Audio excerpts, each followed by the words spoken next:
नमस्कार, मैं वीरेंद्र कुमार पालीवाल आप सभी प्रियजनों को प्रातःकालीन शुभ विचार श्रृंखला के इस अंक में हार्दिक स्वागत करता हूं। प्रातःकालीन मंगल कामनाएं प्रेषित करता हूं और आभार और धन्यवाद व्यक्त करता हूं कि आप इस श्रृंखला में सम्मिलित हैं। आज का चुना हुआ दैविक गुण जिसकी हम चर्चा करने जा रहे हैं वो यज्ञ है। पूर्णावतार भगवान श्री कृष्ण ने अध्याय 16 में श्लोक नंबर 1 में यज्ञ को दैविक गुण गिनाया है। दैविक संपदा को प्राप्त व्यक्तियों की लक्षण गिनाए। एक बार रिकैप जरूर करें। अभयम सत्य संशुद्धिम ज्ञानो योगो व्यवस्थिति दानम दमश्च यज्ञश्च स्वाध्याय तपः आर्जवम। आपने यज्ञ को रेखांकित कर ही लिया होगा। यज्ञ का नाम याद आते ही दिमाग में चलते फिरते रंग बिरंगे चित्र बनते हैं। अग्निकुंड, उसमें आहुतियां दी जा रही हैं, वेदों और मंत्रों का उच्चारण हो रहा है और स्वाहा स्वाहा की आवाजें खूब गूंज रही हैं। यही हमारे दिमाग में चित्र बनता है। लेकिन यज्ञ को और वैज्ञानिक तौर से अध्ययन करने पर हमने पाया कि ये तो एक जीवन शैली है। ये कभी वर्ष में महीने में हमने कर लिया और पूरा हुआ, ये बात नहीं है। अध्ययन पर यह पता चला कि इसको तो हम जीवन शैली में गिन सकते हैं। दिन प्रतिदिन इसको कर सकते हैं। यज्ञ का अगर संधि विच्छेद किया जाए तो यज्ञ माने ऐसा प्रयत्न, ऐसा प्रयास जो ज्ञान पूर्वक किया जाए, ऐसा कर्म जो ज्ञान पूर्वक किया जाए, ऐसा प्रयास जो ज्ञान पूर्वक किया जाए, वो यज्ञ है। तो फिर तो हम 24 घंटे में जो भी कर्म करते हैं उसको हम यज्ञ के नियमानुसार निस्वार्थ होकर फलाकांक्षा को छोड़कर यदि हम करने लगे तो हमारे जीवन में चहुर्मुखी विकास हो सकता है। कुछ कार्य ऐसे करें जो हमारे शारीरिक स्वास्थ्य, मानसिक स्वास्थ्य, आध्यात्मिक स्वास्थ्य और इन सभी में संतुलन जो पैदा कर सके वो यज्ञ बन जाएगा। और एक श्लोक श्रीमद् भगवद गीता में फिर से दोहरा दूं, जो अध्याय 3 में श्लोक नंबर 9 में भगवान श्री कृष्ण ने अर्जुन को समझाया कि कर्म अन्यथा बंधन बन जाएंगे। बहुत बारीक अंतर है। यदि वो दैविक शक्तियों को समर्पित करते हुए, फलाकांक्षा न रखते हुए यदि कार्य किया गया तो यज्ञ है। और यदि लाभ की दृष्टि से उसके फायदे गिनकर किया गया काम, वही आपका बंधन बन जाएगा। यज्ञ कर्मणा अन्यत्र लोको यम कर्म बंधना तदर्थ कर्म कौन्तेय मुक्त संग समाचरा। यदि फलाकांक्षा के साथ कोई कार्य किया गया, अंदर चुपके से हमें फायदा दिखाई देता रहा कि हम ये करेंगे तो देवता प्रसन्न हो जाएंगे और हमें ये लाभ मिल जाएगा, और यदि सिर्फ इतना सा इसका मकसद रहा तो फिर वो कर्म बंधन बन जाएगा। यही बात भगवान पूर्णावतार श्री कृष्ण ने अर्जुन को समझाई। हमें भी समझ लेनी चाहिए।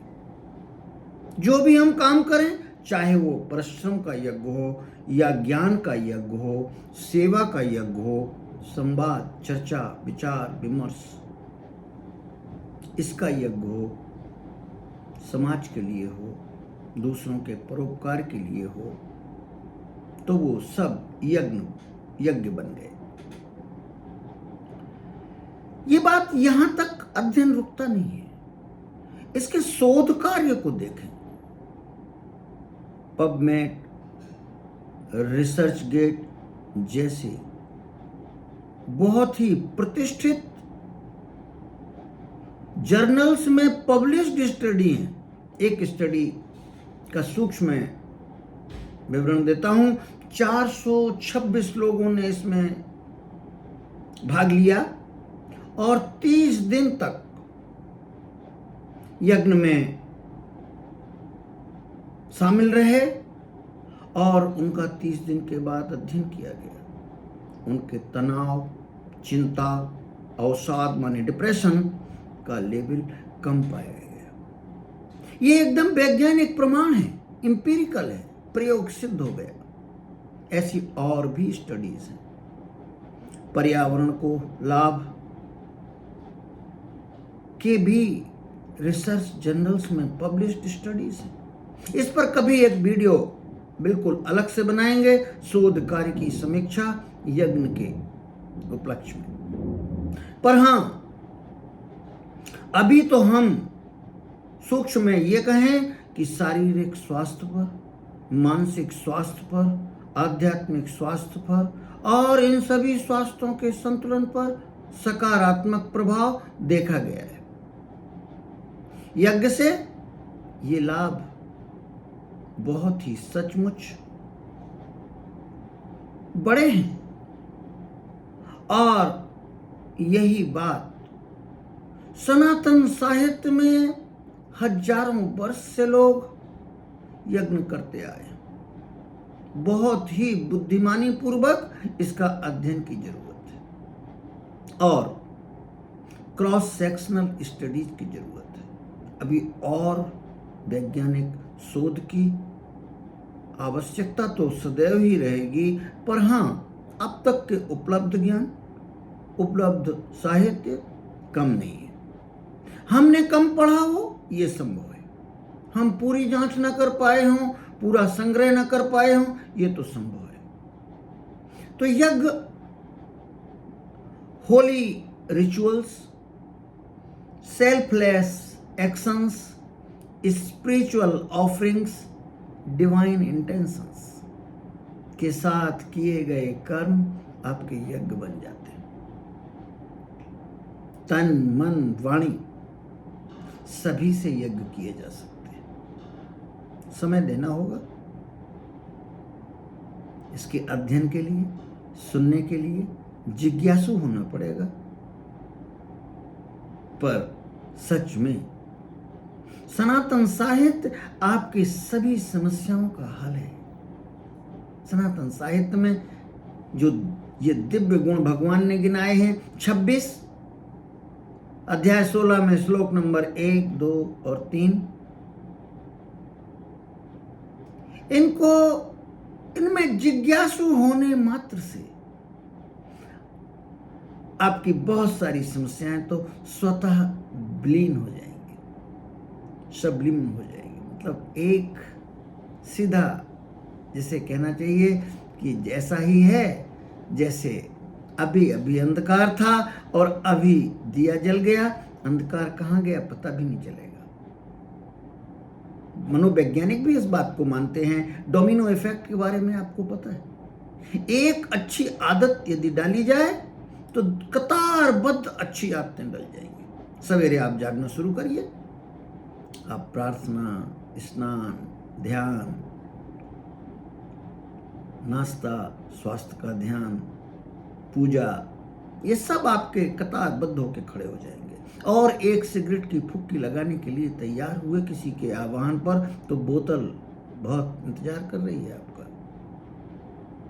अब ये दूर नहीं जब बोतल, और फिर बोतल ये भी दूर नहीं कि वो कम पड़ने लगेगी और बड़ी बोतल चाहिए। तो ये ऐसी चाकू है जिससे आप सब्जी भी काट सकते हैं और लाभकारी पदार्थ निकाल सकते हैं। आप चाहें तो अपनी अंगुली भी काट सकते हैं। दूसरे की अंगुली काटकर अपराधी हो सकते हैं, जेल भी जा सकते हैं। लेकिन इसमें क्या कसूर चाकू का है? नहीं, इसमें कसूर चाकू का नहीं, हमारे चिंतन का है, उपयोग का है। उसमें तो संभावनाएं अनंत हैं। आपने कैसा उपयोग किया ये आप पर निर्भर करता है।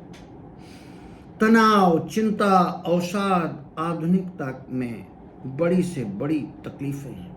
इसके दूर करने के उपाय यही तो प्रातःकालीन सुविचार श्रृंखला का उद्देश्य है कि हम जीवन को सुखी, संपन्न और सफल बनाने के लिए सनातन साहित्य से ज्ञान को आस्वादित करें, अपने मित्रगणों के साथ, प्रियजनों के साथ साझा करें। लेकिन ध्यान रहे, बौद्धिक ज्ञान की अपनी कोई सामर्थ्य नहीं जब तक कि उसको अपने व्यवहार में, अपने आचरण में, अपने व्यक्तित्व में, अपनी आदतों में शुमार ना हो जाए, तब तक उसकी कोई क्षमता नहीं है, कोई उसकी ताकत नहीं है। तो बौद्धिक ज्ञान को उपयोग, क्रियान्वयन जरूरी है। आज इतना ही। यदि आपको इस वीडियो के कंटेंट्स पसंद आए हों तो कृपया चैनल को सब्सक्राइब करें और जो आपके सुझाव, प्रश्न जो कुछ भी हों आप कमेंट सेक्शन में लिखें। मैं भरपूर कोशिश करूंगा कि उसका उत्तर दूं। ये वीडियो शैक्षणिक है, अपने प्रियजनों के लिए साझा किया गया है। व्यक्त किए हुए विचार मेरे स्वयं के हैं और